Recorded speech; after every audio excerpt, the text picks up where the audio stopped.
This is a fictional story inspired by real emotions and human experiences. Laura stood in the doorway of the laundry room, one sock dangling from her fingers, frozen by the glow of her husband's phone lighting up the dark. The dryer hummed steadily as the screen vibrated again on the counter. He was in the shower.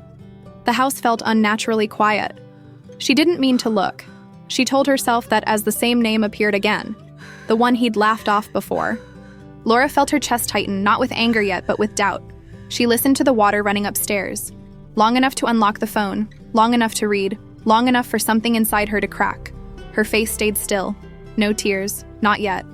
Have you ever felt the moment when something small suddenly feels enormous? What would you do if the person you trusted most wasn't who you thought they were? How would you react? If this happened to you, what would your first words be? Before we begin this emotional story, tell us in the comments which city you're watching from, and leave a like to keep following our journey. Laura put the phone back exactly where it had been, screen down, as if placement alone could undo what she'd seen. The dryer buzzed loudly now, finished, impatient. She didn't move to open it. Instead, she leaned her palm against the counter and waited for her breathing to slow. Upstairs, the shower shut off. She replayed the messages in her head, not word for word, but feeling by feeling. Familiar jokes, casual affection, a tone that didn't belong to a stranger, and definitely not to a coworker, like he'd claimed last month. That was the lie she could point to now. Small, neat, spoken with confidence. Just someone from work. You're overthinking. She'd wanted to believe him. When he came downstairs, towel around his neck, hair damp, he smiled like he always did. The same smile that had once made her feel chosen. "Dryer done?" he asked, glancing toward the laundry room. Laura nodded. Her voice didn't come right away. When it did, it sounded calm enough to fool even her. "Yeah, I'll get it later." He poured himself a glass of water, drank half of it in one go. She watched his throat move, the ease of him in this space they shared. The normalcy felt almost offensive. "Hey," she said finally. "Who's Megan?" The glass paused mid-air, just for a second. But Laura saw it. She always noticed pauses. She'd built her life around smoothing them out. He laughed, quick and light. "Megan? From work? Why? You said before she barely texts you." "She doesn't. I mean, about work stuff. Projects. You know how it is." She didn't argue. She didn't mention the messages or the timestamps or the way his phone had lit up like it missed her. Instead, she studied his face, looking for something she couldn't name. Guilt, fear, anything.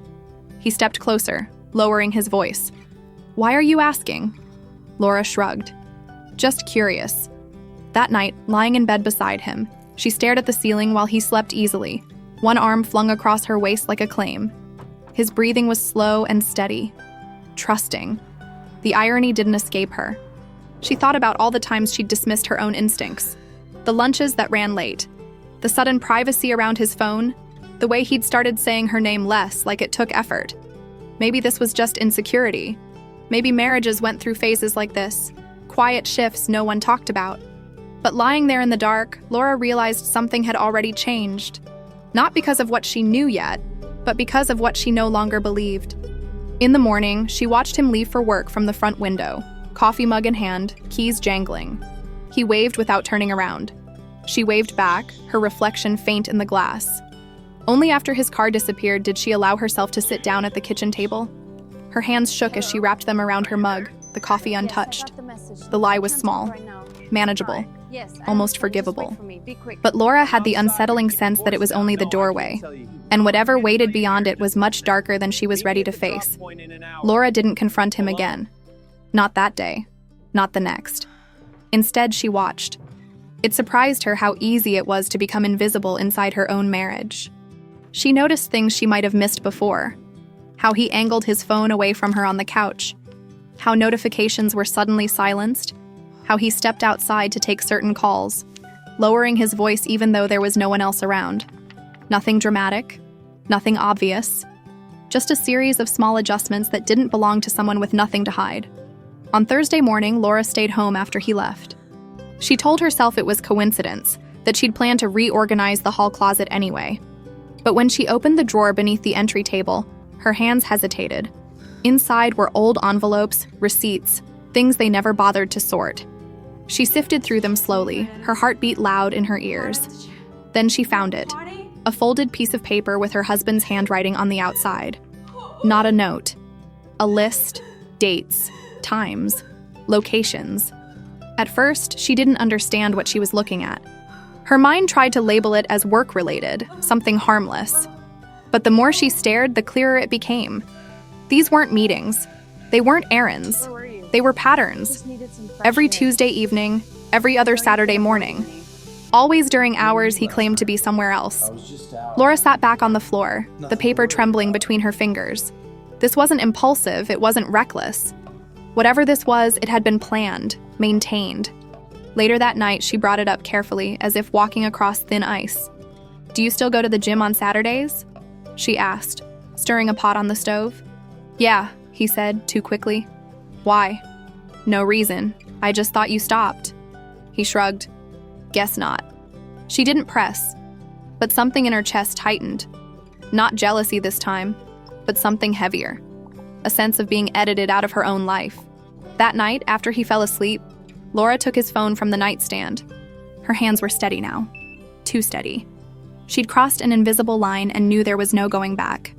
The messages with Megan were there, just like before. But this time Laura noticed something else. Archived threads.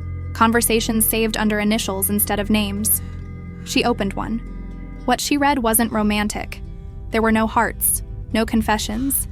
Instead, there were reminders, confirmations, apologies for being late, for missing things, for lying. She doesn't know. Not yet. We'll figure it out. Laura felt the room tilt. This wasn't an affair built on desire. It was something else. Something organized. Something that required secrecy not just from her, but about her. She placed the phone back where she found it and lay down beside him, staring into the dark. His arm found her again in his sleep, familiar and unthinking. For the first time, Laura wondered if the worst part wasn't that he was lying, but that he was building an entire version of life where she didn't exist at all. And whatever he was hiding, she was no longer sure she was meant to forgive it. Laura stopped searching for proof. She already had enough of it. What unsettled her most wasn't the secrecy anymore. It was the precision. The way his lies didn't wobble. The way his schedule stayed consistent. The way everything seemed designed not just to hide something, but to contain it, like a second life folded neatly beside the first. She started paying attention to herself instead, to how often she adjusted her plans around his, how often she filled in silence with excuses on his behalf, how naturally she'd learned to be flexible, agreeable, understanding. At some point, that had stopped being love and started becoming maintenance. On Sunday afternoon, Laura sat alone in the living room, sunlight cutting across the carpet. She flipped through an old photo album she hadn't opened in years. Early vacations, first apartment, a version of herself who laughed without checking someone else's mood first. She barely recognized that woman. When he came home later than expected, she didn't ask why. She just looked at him. "You okay?" he said, loosening his jacket. "Yeah," she replied. "Just tired." He nodded, relieved. That was the version of her he preferred, the one who didn't ask questions, the one who absorbed discomfort quietly and turned it into something manageable. That night, Laura opened her laptop and searched through old emails. Not his, hers. Messages she'd sent to friends she slowly stopped seeing. Invitations she'd declined because his schedule mattered more. Opportunities she'd postponed because now wasn't the right time. The realization came slowly, then all at once. Whatever he was doing in that other life, it had required her absence. Not physically, but emotionally. It worked because she'd made herself smaller without noticing, because she'd trusted him to hold space for her while he quietly reclaimed it for himself. The lie wasn't just about where he went, it was about who he needed her to be. The next morning, Laura changed one small thing. She didn't text him first. When he messaged her mid-morning, "Everything okay?" she waited before replying.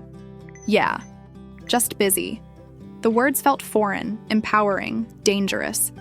That evening, she told him she'd made plans for Saturday. When he hesitated, just for a moment, she felt it again. That subtle disruption in his carefully arranged world. "Oh," he said. "I thought you'd be home." "I won't be." For Saturday. He smiled, but it didn't reach his eyes. And Laura understood then. Whatever he'd built relied on her predictability, her availability, her silence. And now, simply by choosing something for herself, she was threatening it. Lying in bed later, she didn't reach for him. She stared at the ceiling, heart steady, mind clear in a way it hadn't been for weeks. The worst discovery wasn't that her husband was lying. It was that somewhere along the way, Laura had been disappearing, and he hadn't noticed at all. Laura's Saturday didn't look like rebellion. It looked ordinary. She left the house mid-morning, keys in hand, wearing jeans and a sweater he'd seen 100 times. No dramatic exit, no explanation beyond, "I'll be back later." He stood in the kitchen, coffee mug hovering near his lips. "Later when?" She paused at the door. Not sure. The uncertainty lingered after she left. Laura drove without a destination for a while, the radio low, her hands relaxed on the steering wheel. The simple act of not reporting her movements felt strangely intimate, like reclaiming a private room she'd forgotten existed. When she returned that evening, the house felt different. Not hostile, alert. He asked about her day with casual interest that tipped just slightly into inspection. Where had she gone? Who had she seen? Did she have fun?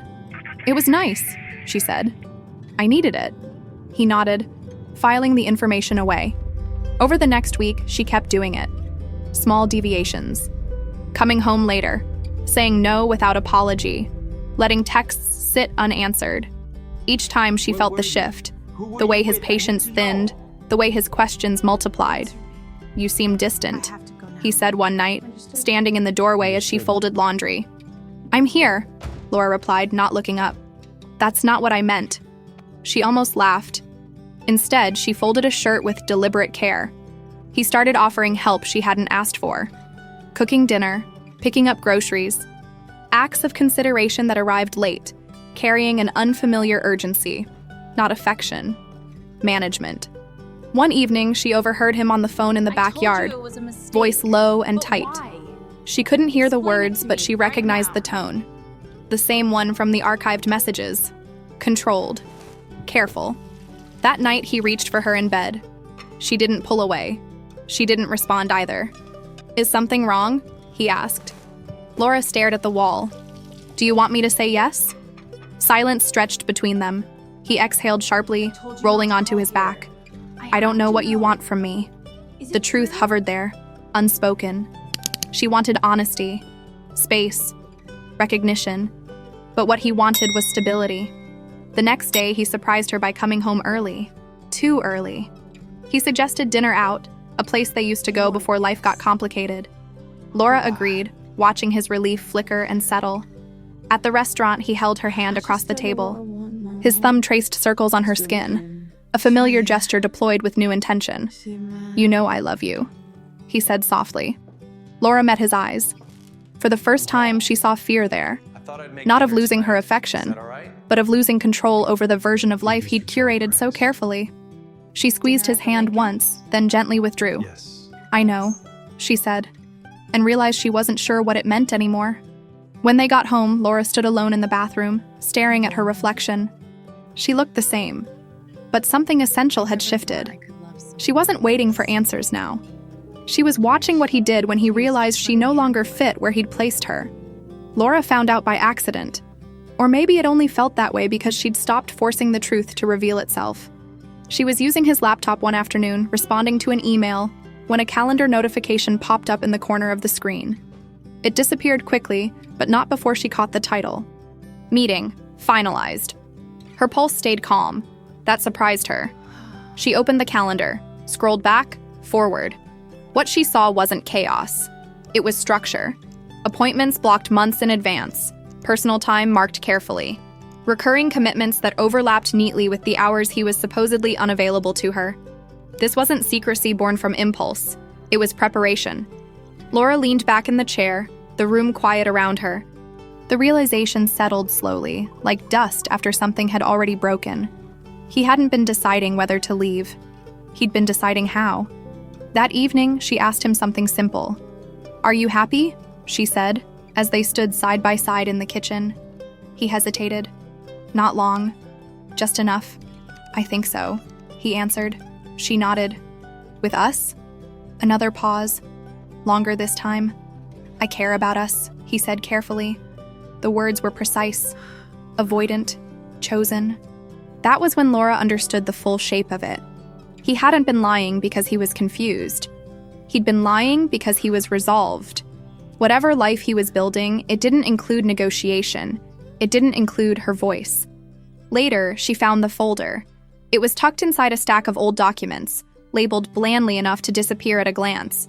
Inside were plans, numbers, drafts of conversations that hadn't happened yet. If she asks, if she reacts badly, best timing. After. Laura closed the folder gently, as if noise might shatter something fragile. Her hands didn't shake. Her chest didn't tighten. She felt clear. This wasn't betrayal fueled by desire. It was something colder. A future arranged without consent. A marriage treated like a problem to be managed instead of a bond to be honored. That night, they sat on opposite ends of the couch. The space between them felt intentional now, no longer accidental. "Do you want to talk?" he asked. Laura looked at him. Really looked. "For weeks," she said softly. "I thought the worst thing was that you were lying to me." He swallowed. "But the worst thing," she continued, "is that you made choices about my life without ever telling me." He didn't deny it. And in that silence, Laura realized something else. There was nothing left to uncover. No final message, no hidden name. The truth wasn't buried anymore. It was standing right in front of her. And for the first time, she understood that the next decision wasn't his. It was hers. Laura didn't confront him right away. She needed time, not to soften the truth, but to let it settle. She went for a long walk that morning, letting the familiarity of the neighborhood steady her. That evening, she asked him to sit at the kitchen table. "I know," she said. He didn't ask what she meant. His shoulders dropped. "I wasn't trying to hurt you." "I believe that," Laura replied. "But you were willing to erase me to make it easier." The conversation was quiet, short. Nothing was said that changed what had already been decided in silence. That night, Laura slept in the guest room, as a boundary. Over the next days, she began reclaiming pieces of herself, calling old friends, making plans without checking his schedule, remembering who she'd been before she learned to disappear. When he finally asked what she wanted, she answered honestly, "I won't stay where I'm not fully seen." On her last morning in the house, Laura paused in the laundry room. It looked ordinary again. The moment hadn't broken her. It had clarified her. Laura didn't leave with certainty. She left with clarity. The lies hadn't ended her marriage all at once. They had slowly replaced honesty with convenience. And once she saw that clearly, she understood that love couldn't survive where only one person was making the choices. What stayed with her wasn't anger. It was awareness. Would you have reacted the same way? What would you do in her place? Do you think she made the right decision? Before you leave, make sure to like this video, subscribe to the channel, and share your honest thoughts in the comments below. And don't forget to vote in the poll.